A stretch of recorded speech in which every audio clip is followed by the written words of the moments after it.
do you plan to tell the committee?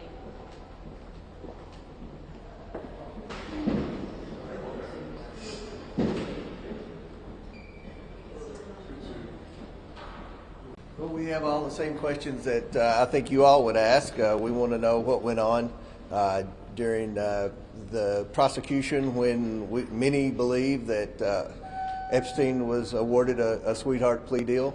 So we're going to ask a lot of questions about this. This is going to be a pretty hard-hitting deposition today, transcribed interview. So hopefully we'll be able to get some information back to you all as soon as possible. And again, this is a very serious, very fast-moving investigation. We want it to be bipartisan, so we're going to continue. Let me give you an update. We've talked to the Treasury.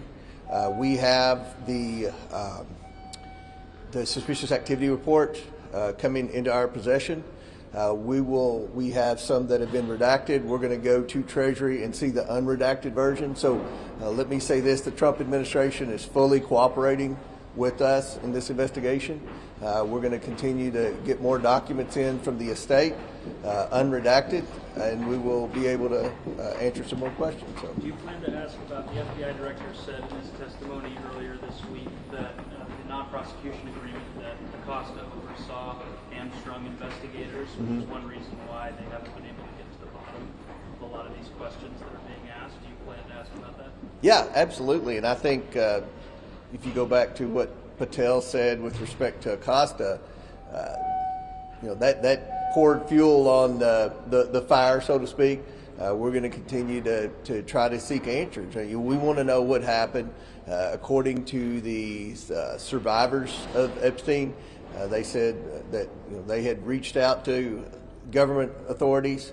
They had spoken to investigators. They had spoken to FBI agents in the past, and yet nothing happened. So, according to the victims and the survivors of Epstein, there was a lot of warning about the crimes that Epstein and Maxwell were committing, but yet it appears the government let the victims down and they didn't prosecute. So Acosta was a major player in that. We're going to have a lot of questions for him. I'm sure the Democrats will as well. We'll keep you updated. And as far as an update of the investigation, we have the bank records. And when we met with the victims and we said, what can we do? What can we do to expedite this investigation, to be able to provide justice for you all? They said, follow the money. Follow the money. And that's what we're doing. And again, the Trump administration is fully cooperating with that, and I feel like we'll be able to hopefully get some more answers and have some more documents to post on our website hopefully very soon. Thank you all. House is going to advance this plea agreement. Do you think that there's anything that you can tell you all today that might enlighten you more about how this all unfolded? Do you think that there's anything you might say that could validate what we all know about this? He's defended it, and that's kind of shocking. Well, yeah, we're going to ask those questions. So, I'm sure that he knows we're going to ask those questions. So he should be fully prepared to answer those questions. And again, this is the most extensive investigation of Epstein to date. What's frustrating to me is you continue to write about the discharge petition. We have gone far beyond the discharge petition. The discharge petition didn't mention the state. We've already subpoenaed and accumulated the documents from the state. We have one more batch we expect to get in. We've already interviewed Bill Barr. We have Acosta today.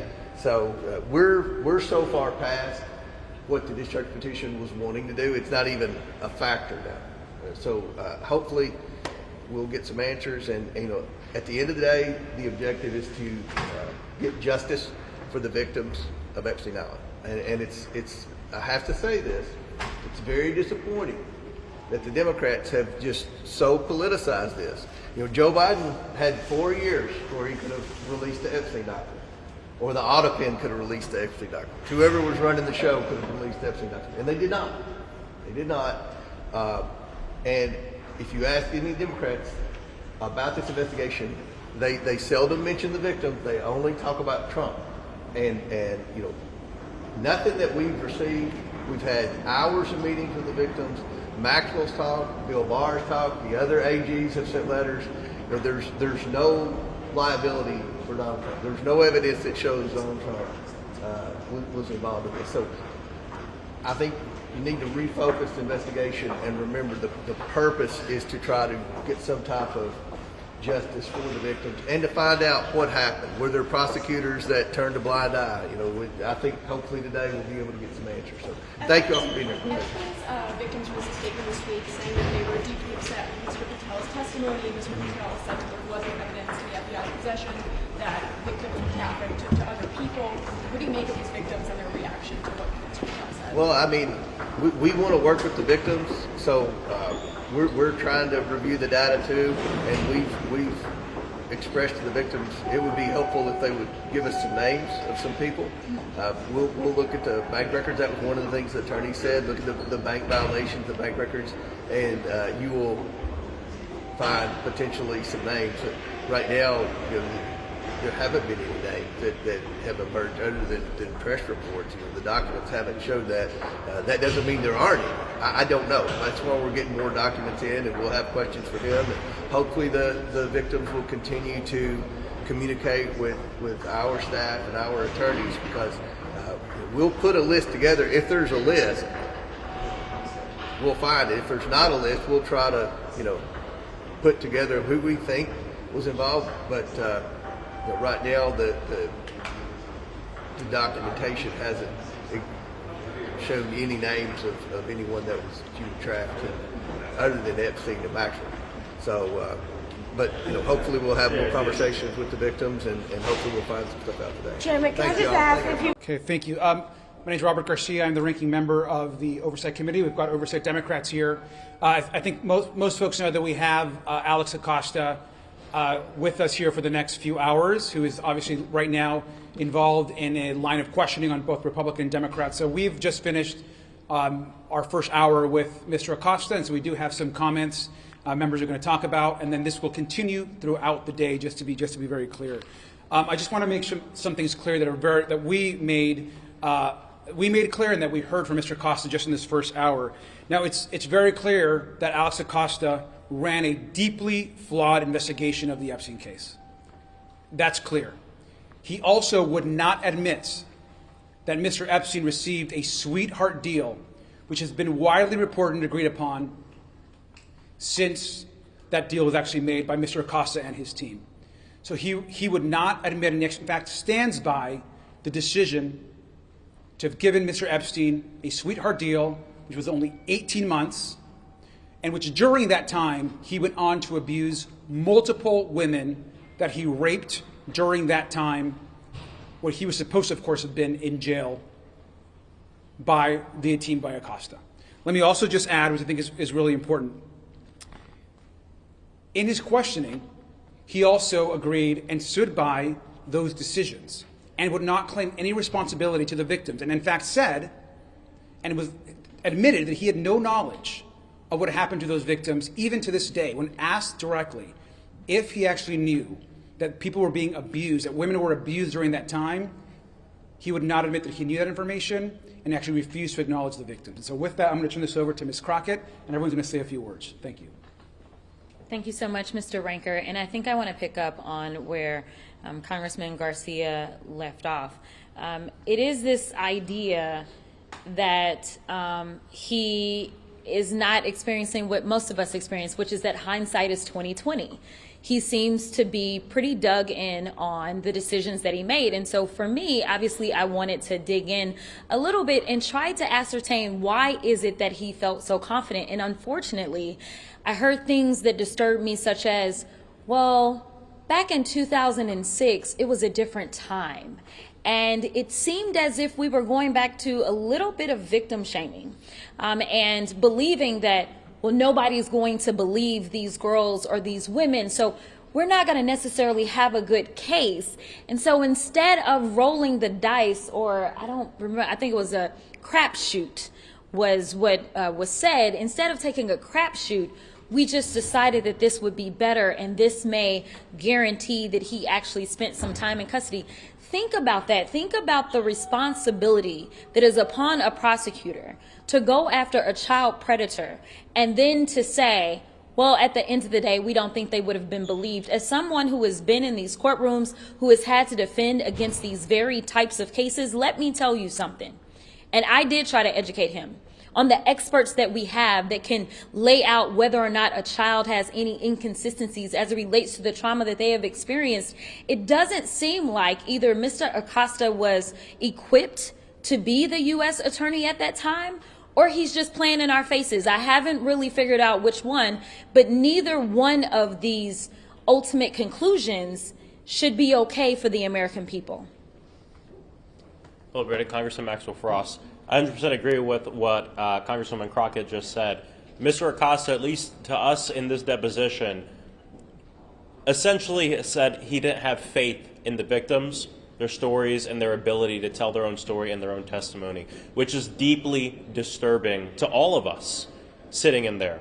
Not just that, but it seems like Mr. Acosta really had no idea about what was going on in his own office during this investigation, during the deliberation on this, on what is the most high-profile case that his office handled during that time period, which is also a very disturbing fact, given all the other cases that they handle as well. There's going to be more questions, but something else we also talked about was his time in being considered to be Secretary of Labor. Another place where he didn't have much information to give us, didn't have much recollection of specific questions that the administration might have asked him about the Epstein case when they were vetting him and considering him to be on the president's cabinet. He did not have much for us there. He gave some, some things he thought he maybe could have remembered. And I think it was just deflection. And so there'll be more questions around this. But as we know, to this day, when he resigned being Secretary of Labor, he still contends that it's not had nothing to do with this case. And I think we all know much better than that. Thank you. All right. Well, good morning. I'm Melanie Stansbury, and I represent New Mexico's 1st Congressional District. I want to lay out some key facts for you all. It is our understanding from the victims' attorneys that there were at least 40 minors who gave sworn statements to the FBI as part of the investigation before a decision was made in this case that they had been raped, abused, and trafficked. Over 40 minors. And the line prosecutor in this case wrote an 82-page memo to the leadership in the U.S. Attorney's Office recommending a prosecution. And she was so convinced, based on the evidence and interviews that she had taken and reviewed, that she drafted a 53-page indictment in this case. And what Mr. Acosta just told us is that based on his assessment of the case with his team, that he did not see sufficient evidence to move forward with prosecuting the case, that there were weaknesses in the case. When asked if he made the decision as to whether or not to fully prosecute this case, he took responsibility for it. He said it was the decision of him and his team. But when asked if he had directly reviewed the evidence itself in this case, he said that he had not actually read the statements of the victims. So let me just say this. Something doesn't smell right here. We have a number of hours that we will be spending today to understand what and if Mr. Acosta understood the full scope of the evidence, what he used to make his decisions, and why he chose, instead of pursuing a prosecution in which we know there were at least 40 minors, and afterwards there were many more victims during the non-prosecution period, why he made that decision. And so we will be pursuing that in the coming hours in this interview under oath, but something doesn't smell right here, and we're going to get to the bottom of it. I'm Congressman Sue Huston from Wayne, Virginia's 10th Congressional District. Everyone seems to agree that there was this terrible miscarriage of justice in this case, except Alex Acosta. He thinks that his sweetheart deal was actually the best course of action and still seems to stand by it. And he was investigating Jeffrey Epstein, who was a close friend of Donald Trump's, and this came up during his vetting process to join the Trump administration. And so it seems like it's starting to make more sense every day to me why the Trump administration won't release the files. Is because Alex Acosta was involved in the sweetheart deal, and it seems like the Trump administration is going to continue this cover-up until Oversight Dems gets to the bottom of this, because we're the ones that have actually been pushing the right questions in this case.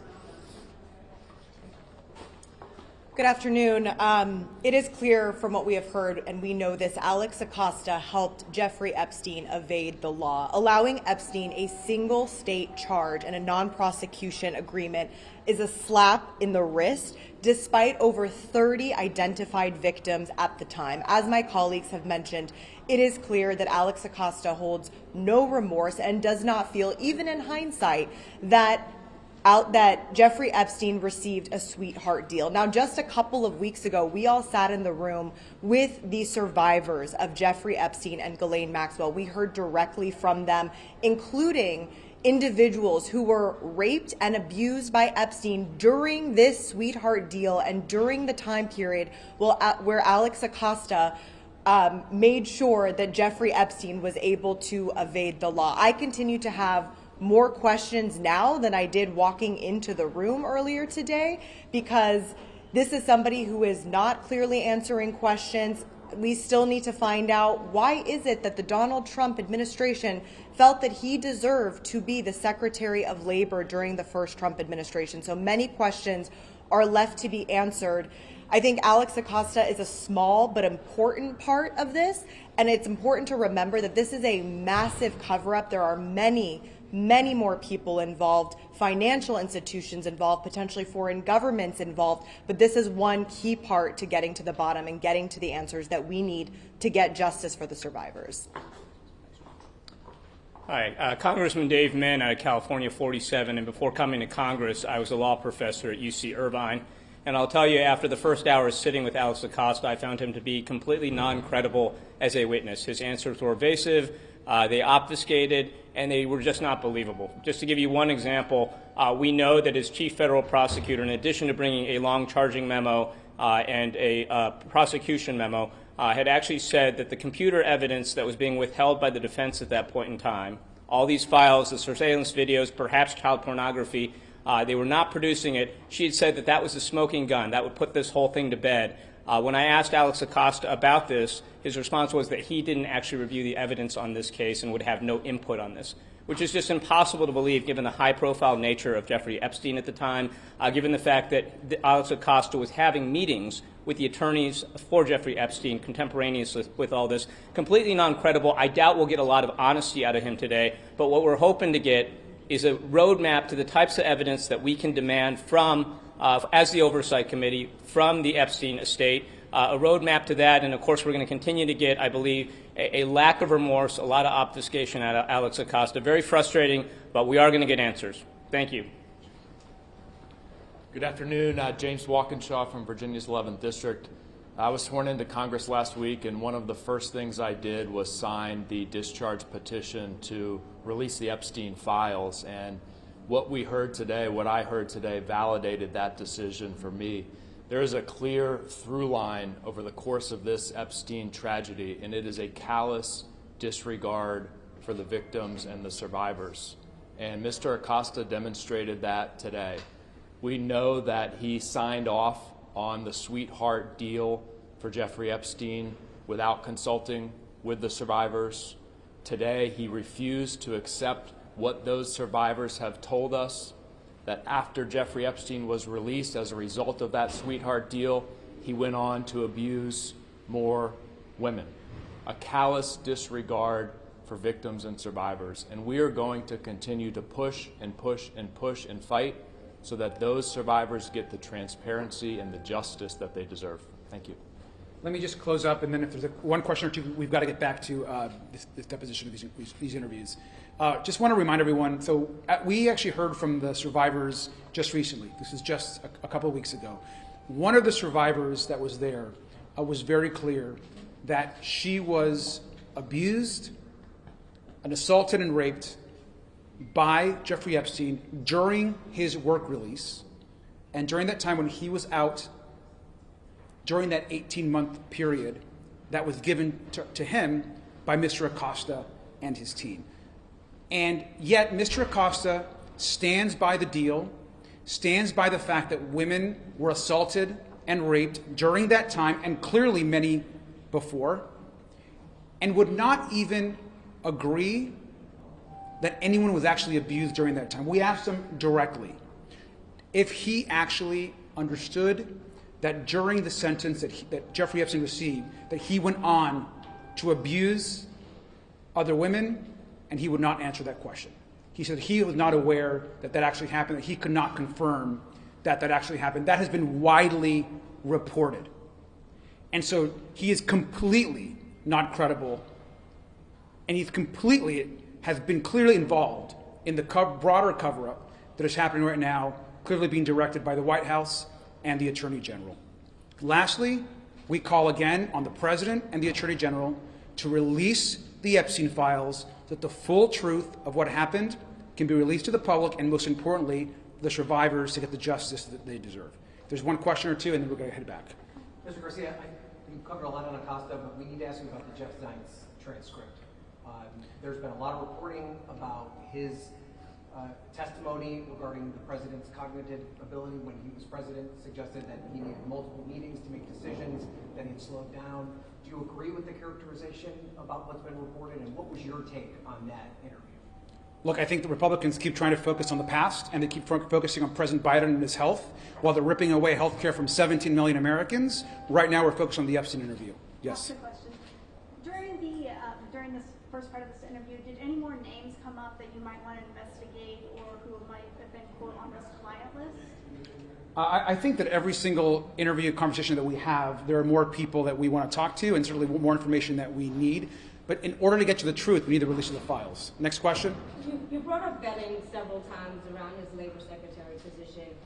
Did Acosta say he was actually asked about the Epstein investigation while he was vetted for labor secretary? He was evasive. He was very evasive about it. Yeah. So he was asked that question, and he wouldn't really answer the question. I don't think we got a clear answer. I don't believe we got a clear answer who Acosta was speaking with, or representatives of who may have been speaking to him, not just before that confirmation, but also possibly after. And with that, we're going to actually head back to the question. So thank you very much.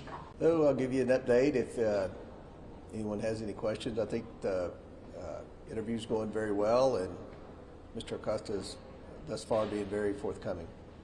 Any questions? Sure. What's your assessment of his responses with regards to the sweetheart deal? One of the colleagues came out, Burchett, he said that he didn't think he had the help from FBI.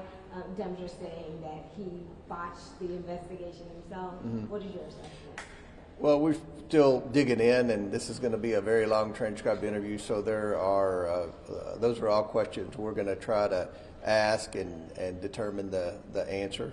So we'll see. He's still got several hours worth of questions to answer, so we should know the answer to that hopefully very soon. Mr. Chairman, can I ask you about Jeff Zients and that interview? There's been some reports about what he told your committee. What was your overall Who's that now? Jeff Zients, the Biden chief of staff. What was your impression of that interview? Based on the notes that I read from the interview, because we had the oversight hearing at the same time, but the staff, I've sat down and talked with the staff. I think that he was very clear that he thought that obviously the president wasn't in the same mental shape that he was at the beginning of his term, but it was surprising when we started digging in on who was making the decisions in the White House and things like that. Obviously, we have a lot of questions about the potential unauthorized use of the auto pen. And when we were talking about the pardons, he mentioned that Hunter Biden was present when they were discussing the pardons. I thought that was unusual, because that was part of the arguments that the Democrats were making as to why we didn't need to investigate the Biden family influence peddling was, well, Hunter Biden wasn't a part of the government. He didn't have any role. But there, the chief of staff said he was right there in the room discussing all the pardons, which, by the way, impacted a significant number of his family.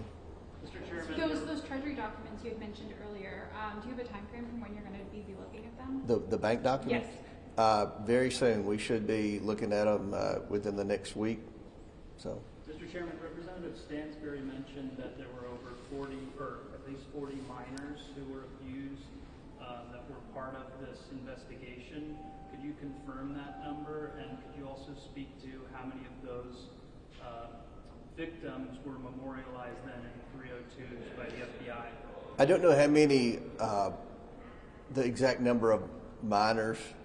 I know that one of the things that Mr. Acosta has implied is that in talking with some of the victims, there were some that gave answers that weren't consistent with others. Some wanted to cooperate, some didn't. So we've got a whole binder full of questions. I think our deposition, and when you look at the transcript, will be a whole lot more substantive than what the Democrats did. The Democrats were in there; they were talking all over each other. It kind of looked like an Oversight Committee hearing in there with the Democrats' first hour. So hopefully, our deposers will get some more substantive answers for you than what the Democrats did in their first hour. Democrats just came out and said that Mr. Acosta had evaded questions about whether the deal with Epstein had came up when he was a nominee for Trump's administration. How do you think he responded to those questions? I don't know. I didn't catch that question that they asked. They were batting around so many questions about Trump. When the members were talking over each other, it was all about Trump, Trump, Trump. And I fear that this is going to be their next Russiagate narrative here. What concerns might you have about whether this came up in vetting? I mean, this deal that happened with Epstein happened well before Acosta was in the administration. I'm curious if you have any questions about whether he was appropriately vetted, given your concern for the victims in this case. Right, and I'm trying to remember, was the Epstein, was it as prominent in the news during that? It was prominent in local news, yes, sir. Okay, in local, yeah. So I don't know. I'm sure the Democrats will ask more about that. Anything about Trump, they're going to try to check every box, I'm sure. We're trying to find out more who dropped the ball. Was it Acosta? Was it the FBI? Was it the local prosecutors? Was it the Department of Justice? Those are the questions I think we need to know, because that was part of what the victims asked us to do, was to hold people accountable in the government that failed to do their job. So that's what we're trying to do. And again, the Democrats focused their whole first hour on Trump, Trump, Trump, Trump. And I don't think the victims would have been real satisfied with that use of a whole hour of transcribed interview time. So did you get more names of people you want to talk to, or people you think might be part of this client list? Well, we're going to try to, obviously, I think we can get names of people that may have been involved in the investigation that may have dropped the ball. We would love to have some names like that. I'm sure those are names that we'll question. But, we're going to need the victims to say some names, too, of some people. And we're going to follow the money. That was one of the things the attorneys asked us to do. And a lot of times if the banks suspect there are people involved in human trafficking, they're going to list that in their suspicious activity report. So if we never get names from the victims, we'll certainly have an opportunity to find some names with the suspicious activity reports. But I think it's going really well, and we'll continue to update you throughout the day, and obviously when it's finished.